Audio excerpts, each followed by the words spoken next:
Салмасыңар балдар, маанайыңар кандай? Анда эмесе сабакка даярбызбы? Сабагыбызды баштайлы. Сабакты баштаардан мурун алтын эреже кабыл алып алсак. Биринчи сабактардан кечикпей өз учурунда катышабыз. Экинчи сабакка активдүү катышабыз. Үчүнчү ата-энелерибиздин айтканын угабыз. Тапшырмаларды өз учурунда аткарабыз.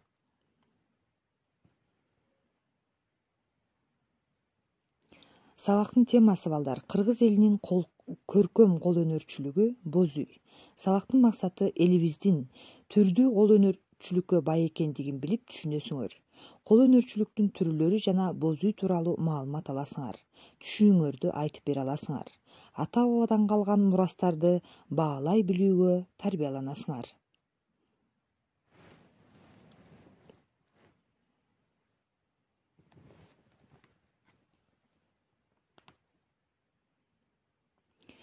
Көркөм кол өнөрчүлүк калк казынасы, атадан балага, энеден кызга өткөн мурас.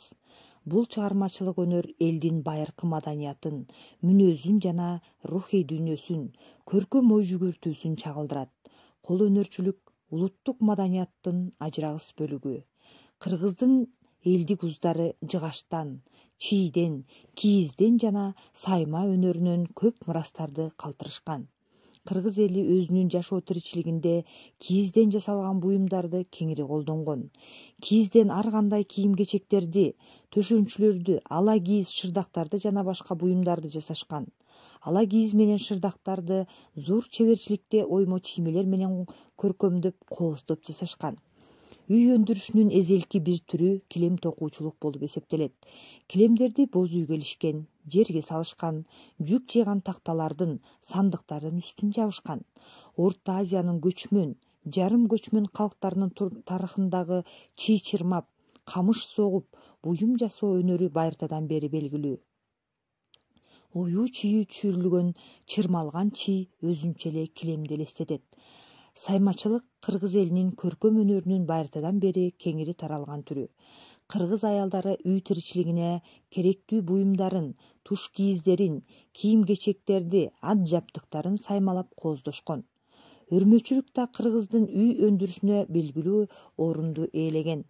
Койдун жүнүнөн ийирип жип жасашкан, таар согуп, боз үйгө керектүү боолорду, сызмаларды токушкан.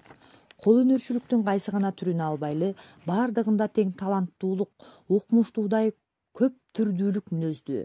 Алар элдин тарыхынын жана маданиятынын күзгүсү. Анда эмесе боз үй жөнүндө сөз кылалы. Элибиз эзелтеден бери ыйык тутуп, ата-бабалардан калган мурас катары ардактап тигип келген боз үйдү ким билбейт? Боз үй жалпы эле көчмөн элдердин ысыкта саябандоочу, сууктан калкалоочу, жашоо турмушу өтүүчү турак жайы болгон. Боз үй көркөмдүгү өзгөчө, тигип чечүүгө жана көчүп конууга ыңгайлуу, жөнөкөй жана жеңил. Аны чечип туруп бүктөп койсо бир төөлүк гана жүк болот. Тигип койсо бир үй бүлө сыйып жашай турган жылуу жайга айланат. Боз үй кыргыз элинин кол өнөрчүлүгүнүн эң мыкты чыгармасы. Анын эң мыктысы өргөө деп аталат. Ага от жагылбайт, чыпта тартылбайт. Боз үй негизинен жыгач, кийиз, чий, боо, чуудан турат. Боз үйдүн жыгачына түндүк, уук, кереге, босого, каалга, бакан кирет. Боз үйдүн төбөсүндөгү жарык кирүүчү жана түтүн чыгуучу тегерек жыгачы түндүк деп аталат. Түндүк жана керегени бириктирүүчү чабак жыгачтары уук дешет.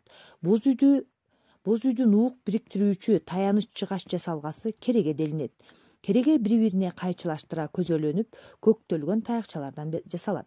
Керегенин санына жараша үй канатка бөлүнөт. Мисалы, үй 4 керегеден тигилсе 4 канат үй, 6 керегеден турса 6 канат үй дешет.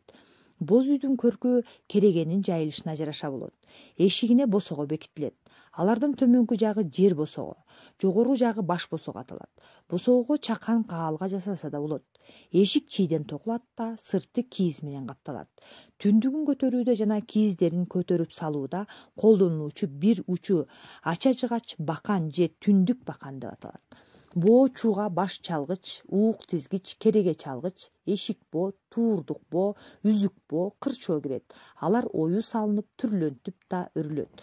Ушул бөлүктөр кандайча жайгаштырылып боз үй тигилет. Адегенде шамалдан ыктоо, тегиз, таза жер тандалат.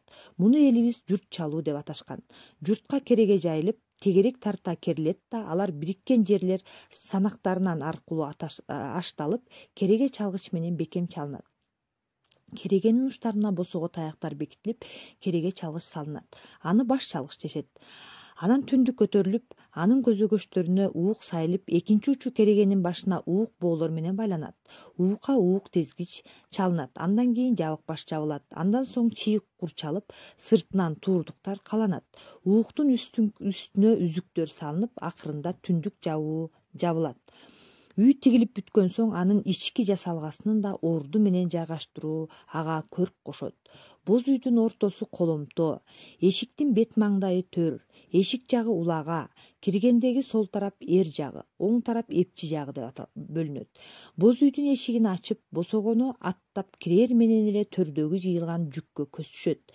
Керегедеги не бир түрлөнүп сайылган туш кийиз, түркүн оюм түшүрүлгөн жасалган жердеги шырдак, ала кийиз көлдөлөңдөр көз жоосун алат. Эпчи жагында алабакан, чыгдан жайгашкан. Кереге баштарына аяк-кап, чыныгап билинет. Мына ушинтип боз үйдүн жасалгасы элибиздин улуттук кол өнөрчүлүгүнүн бай казынасын, элдин маданиятынын улуу үлгүсүн түзөт.